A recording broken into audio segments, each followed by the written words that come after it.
एक अंधेरी रात, पहाड़ के नीचे एक पुरानी गुफा से अचानक जोर आवाज। मिट्टी में हल्का कंपन हुआ। लोग डर के पीछे हट गए। तभी बीबी टॉर्च लेकर गुफा की तरफ देखते हुए बोला, इस गुफा के अंदर कुछ एक रहस्य है और आज मैं उसे निकाल कर ही रहूंगा। लेकिन बीबी जानता नहीं था, ये रहस्य सिर्फ धन नहीं, ये था एक परीक्षा। एक छोटे से गांव में रहता था बीबी, उसकी पत्नी बंगाली बहू और उसका बेटा रुद्रा। बीबी बचपन से इतिहास की कहानियां सुनना पसंद करता था। वो पुराने राजा महाराजा, गुफा और गुप्त धन के बारे में बहुत रुचि रखता था। एक दिन सुबह बंगाली बहू खाना पैक करते हुए बोली, बीबी, फिर पहाड़ पर जा रहे हो?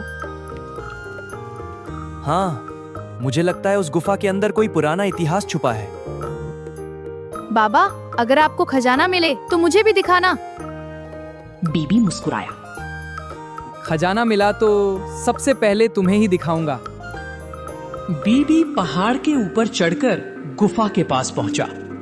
गुफा बहुत पुरानी थी, दीवारों पर अजीब अजीब चिन्ह बने थे। बीबी ने टॉर्च जलाई। उसकी आंखों में जिज्ञासा थी। अचानक पीछे से एक बूढ़े साधु की आवाज आई, ये जगह बहुत खतरनाक है। कई लोग धन के लालच में यहाँ आकर मुसीबत में पड़े हैं। मैं धन के लिए नहीं आया, मैं सिर्फ इतिहास जानने के लिए आया हूं। तो फिर साहस करके आगे बढ़ो।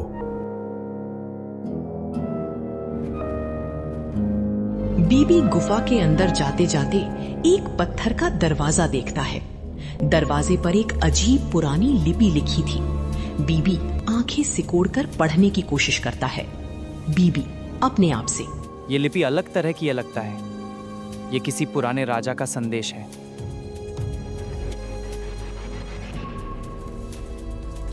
उसने अपनी कॉपी निकाली और लिपि को लिख लिया। बीबी घर लौटकर बंगाली बहू को सब बताता है।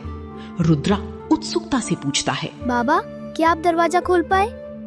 बीबी सिर हिलाता है। नहीं, लेकिन मुझे समझ आ गया। इस लिपि में एक सुराग है। बंगाली बहू बोली, ध्यान से समझने की कोशिश करो, जरूर समाधान मिलेगा। अगले दिन बीबी फिर गुफा में गया। उसके साथ गांव के कुछ लोग भी मदद के लिए गए। बीबी ने लिपि को पढ़ने की कोशिश की, फिर धीरे धीरे बोला, इसमें लिखा है, जहां पानी गिरता है वहां पत्थर हटाओ, दरवाजा खुल जाएगा।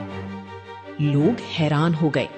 सब लोग मिलकर झरने के नीचे बड़ा पत्थर हटाते हैं। अचानक दरवाजा धीरे धीरे खुल गया। अंदर चमकदार रोशनी थी। सबकी आंखें खुली रह गईं। लोग खुशी से चिल्ला उठे, बीबी, आपको तो खजाना मिल गया। लेकिन बीबी शांत रहा।